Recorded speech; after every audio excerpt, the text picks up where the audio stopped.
Discovery of DNA. तो DNA को एक एसिडिक सब्सटेंस के रूप में खोजा था सबसे पहले न्यूक्लियस के अंदर ये पाया जाता है, और सबसे पहले 1869 में जो फ्रेडरिक मेसर हैं उन्होंने इसको खोजा था, और इसको जो नाम है वो न्यूक्लियन दिया था। और जो वाटसन और क्रिक है, जेम्स वाटसन और फ्रांसिस क्रिक, इन्होंने ज़्यादा अच्छा वर्क किया था डीएनए की डिस्कवरी के ऊपर।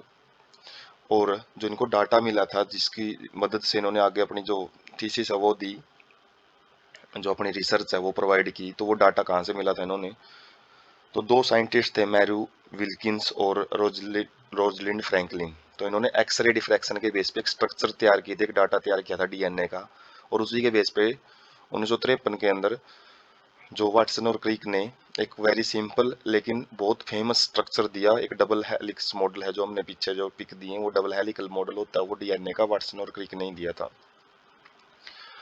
Proposed base pairing between the two strand of polynucleotide chain. तो उन्होंने क्या बताया कि जो पॉलीन्यूक्लियोटाइड चेन होती हैं उनके बीच में बेस पेयरिंग होती है, और बेस पेयरिंग हाइड्रोजन बॉन्ड्स की वजह से देखने को मिलती है।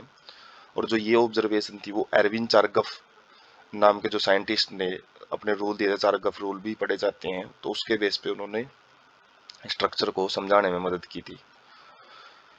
और क्या बताया था, जो रेशियो है एडेनिन प्लस थाइमिन का, किसके साथ में, ग्वाइनिन प्लस साइटोसिन के साथ में, तो वो हमेशा कांस्टेंट रहता है, वो कभी चेंज नहीं होता है। या हम बोल सकते हैं कि जो एडेनिन और thymine equal to guanine plus में साइटोसिन, तो इनकी जो मात्रा है वो, जो इनकी अमाउंट है वो हमेशा सेम रहती है किसी भी स्पेसिफिक इंडिविजुअल के अंदर।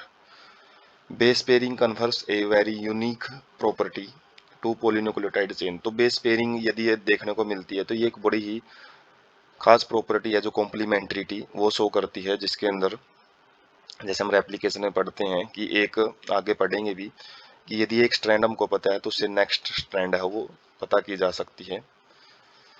तो जो if the sequence of base in one strand is known then the sequence in the other strand can be predicted. जैसे हम मैथ में पढ़ते हैं कॉम्प्लीमेंट्री एंगल होते हैं जो 90 डिग्री सम होता है जिनका आपस में मिलके, तो एक यदि 20 डिग्री है तो दूसरा 70, एक दूसरे को पूरा करते हैं। इसी बेस पे जो नाइट्रोजीनियस बेस है वो इस तरीके से अरेंज होते हैं, जो पेयरिंग है उनकी हमेशा फिक्स रहती है। जैसे एडेनिन हमेशा थाइमिन के साथ ही बॉन्ड बनाएगा, ग्वाइनिन साइटोसिन के साथ पेयरिंग करेगा। तो इस बेस पे यदि एक साइड में ये नाइट्रोजीनियस बेस पेयर प्रेजेंट है तो दूसरा जो हम साइड है वो भी प्रेडिक्ट वहां से कर सकते हैं। If each strand of a DNA act as, यदि स्ट्रैंड्स, जो डीएनए के दो स्ट्रैंड हैं वो अलग अलग टेम्पलेट का काम करें और एक नई स्ट्रैंड वो बनाते हैं, तो नई स्ट्रैंड को जब हम जोड़ के देखते हैं तो वो पुराने वाली जो स्ट्रैंड जहां से हमने उसको बनाया है उसकी बिल्कुल आइडेंटिकल कॉपी होती है। पेरेंटल डीएनए मॉलिक्यूल का जो डॉटर डीएनए है वो बिल्कुल आइडेंटिकल कॉपी मिलेगी, कोई भी उसमें वेरिएशन देखने को नहीं मिलती है। उसके बाद है डीएनए के कुछ खास जो गुण हैं, फीचर्स हैं, साइलेंट फीचर्स हैं, वो देखेंगे। तो जो डीएनए है वो टू न्यूक्लियोटाइड चेन का बना होता है, और जिसके अंदर शुगर फॉस्फेट बैकबोन होती हैं जो उसको फ्रेमवर्क प्रोवाइड करती हैं, और जो बेसिस हैं वो इनसाइड प्रेजेंट होते हैं। इनसाइडली प्रोजेक्टेड का मतलब स्थित होते हैं। एंटी पैरेलल पोलैरिटी होती है। One chain has a polarity, यदि एक चेन की पोलैरिटी 5' to 3' है तो दूसरे की 3' to 5' देखने को मिलेगी। एंटी पैरेलल होते हैं एक दूसरे के। हाइड्रोजन बॉन्ड देखने को मिलते हैं नाइट्रोजीनियस बेसिस के बीच में, जो एडेनिन और थाइमिन के बीच में 2 हाइड्रोजन बॉन्ड मिलते हैं, जबकि ग्वाइनिन और साइटोसिन के बीच में 3 हाइड्रोजन बॉन्ड देखने को मिलेंगे। तो यहाँ से समझ सकते हैं कि जो एक प्यूरिन के अपोजिट में एक पैरामिडिन देखने को मिलता है, और जिसकी वजह से जो डीएनए के बीच में, जो इनके नाइट्रोजीनियस बेस के बीच में जो लेंथ है वो यूनिफॉर्म देखने को मिलेगी, एक समान देखने को मिलती है। और टू स्ट्रैंड्स हैं जो डीएनए के, उनके बीच की जो लेंथ है वो भी एक समान देखने को मिलेगी। Right handed fashion of to chain, जो ये कोइलिंग होती है वो राइट हैंडेड, ये जिसको हम क्लॉकवाइज बोलते हैं, उस फॉर्म में देखने को मिलेगी। और जो डिस्टेंस है हेलिक्स की वो 3.4 नैनोमीटर रहेगी, 10⁻⁻⁹ नैनोमीटर होता है। और प्रत्येक हेलिक्स के अंदर 10 बेस पेयर प्रेजेंट होते हैं। जो डिस्टेंस है, जो दूरी है प्रत्येक बेस पेयर की, तो वहां से हम निकाल सकते हैं 0.3 नैनोमीटर, ये पहले भी हम डिस्कस कर चुके हैं। Plane of one base stacks, one base pair stack, एक जो बेस पेयर का जो स्टैक का मतलब यहाँ पे जून बोल सकते हैं, मतलब या पेयरिंग है, वो दूसरे वाले के साथ में जो दूसरे का प्लेन है वो उसके प्लेन के ऊपर प्रेजेंट होती हैं।